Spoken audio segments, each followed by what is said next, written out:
scale at all points, and, as a result of the disarming domiciliary visits and the armorers' shops hastily invaded, was that the combat which had begun with the throwing of stones was continued with gunshots. About 6 o'clock in the evening, the Passage du Saumon became the field of battle. The uprising was at one end, the troops were at the other. They fired from one gate to the other.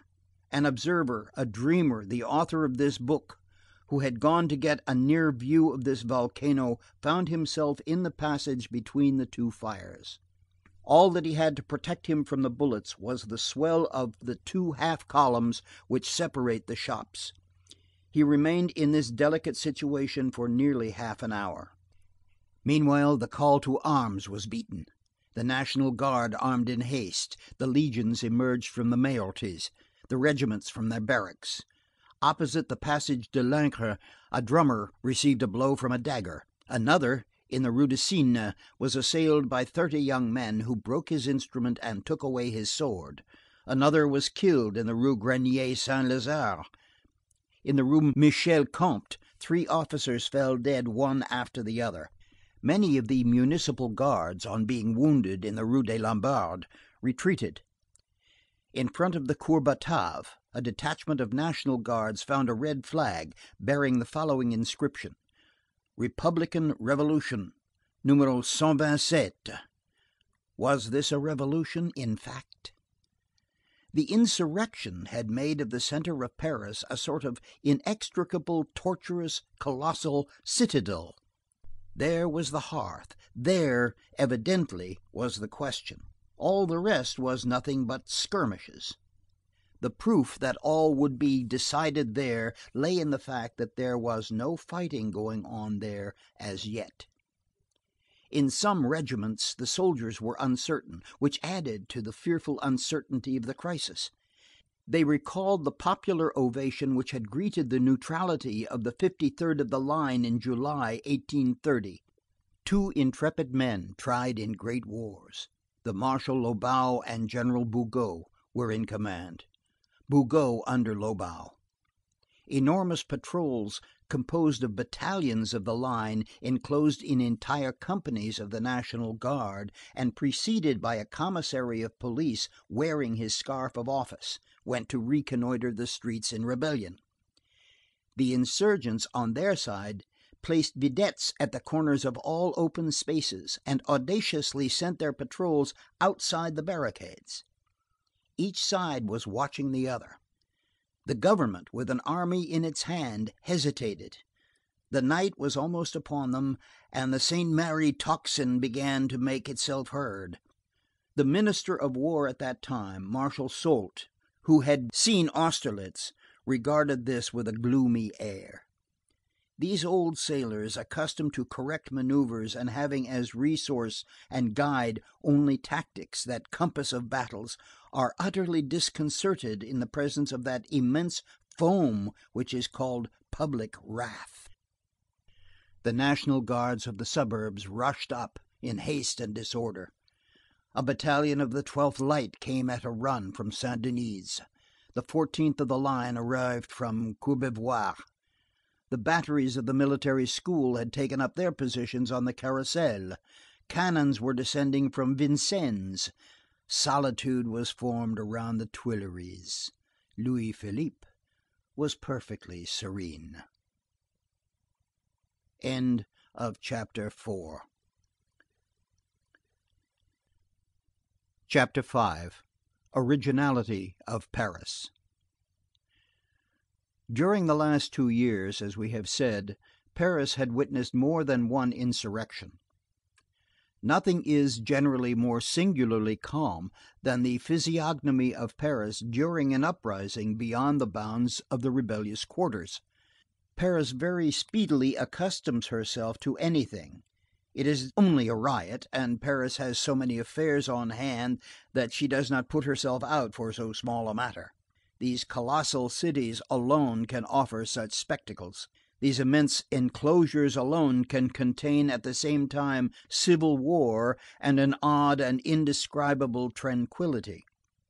Ordinarily, when an insurrection commences, When the shopkeeper hears the drum, the call to arms, the general alarm, he contents himself with the remark: "There appears to be a squabble in the Rue Saint Martin," or "in the Faubourg Saint Antoine." Often he adds carelessly: "or somewhere in that direction." Later on, when the heartrending and mournful hubbub of musketry and firing by platoons becomes audible, the shopkeeper says: "It's getting hot. Hello, it's getting hot." A moment later, the riot approaches and gains in force. He shuts up his shop precipitously, hastily dons his uniform, that is to say, he places his merchandise in safety and risks his own person.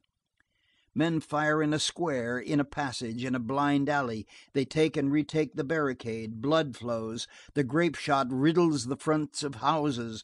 The balls kill people in their beds. Corpses encumber the streets. A few streets away, the shock of billiard balls can be heard in the cafés. The theaters open their doors and present vaudevilles. The curious laugh and chat a couple of paces distant from these streets filled with war.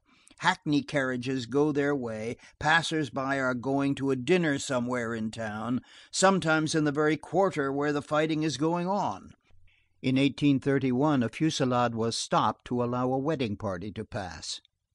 At the time of the insurrection of 1839, in the Rue Saint Martin, a little infirm old man pushing a handcart surmounted by a tricolored rag, in which he had carafes filled with some sort of liquid, went and came from barricade to troops, and from troops to the barricade, offering his glasses of cocoa impartially, now to the government, now to anarchy. Nothing can be stranger, and this is the peculiar character of uprisings in Paris, which cannot be found in any other capital. To this end, two things are requisite: the size of Paris and its gaiety. The city of Voltaire and Napoleon is necessary.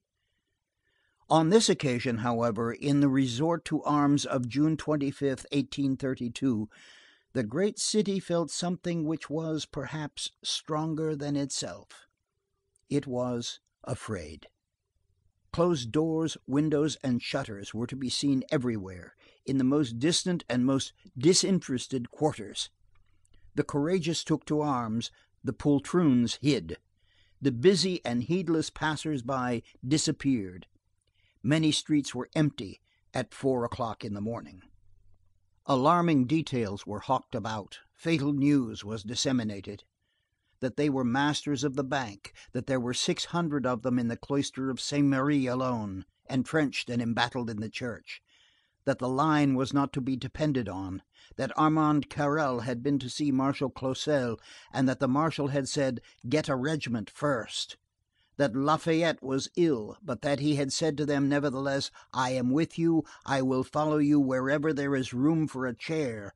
That one must be on one's guard, that at night there would be people pillaging isolated dwellings in the deserted corners of Paris. There the imagination of the police, that Anne Radcliffe mixed up with the government, was recognizable. That a battery had been established in the Rue Aubry-le-Boucher. That Lobau and Bugeaud were putting their heads together, and that at midnight, or at daybreak at latest, 4 columns would march simultaneously on the centre of the uprising, the first coming from the Bastille, the second from the Porte Saint Martin, the third from the Grève, the fourth from the Halles, that perhaps also the troops would evacuate Paris and withdraw to the Champs de Mars. That no one knew what would happen, but that this time it certainly was serious. People busied themselves over Marshal Soult's hesitations. Why did he not attack at once? It is certain that he was profoundly absorbed. The old lion seemed to scent an unknown monster in that gloom. Evening came, the theatres did not open. The patrols circulated with an air of irritation. Passers-by were searched. Suspicious persons were arrested. By 9 o'clock, more than 800 persons had been arrested. The Prefecture of Police was encumbered with them. So was the Conciergerie. So was La Force. At the Conciergerie in particular, the long vault, which is called the Rue de Paris, was littered with trusses of straw, upon which lay a heap of prisoners, whom the man of Lyons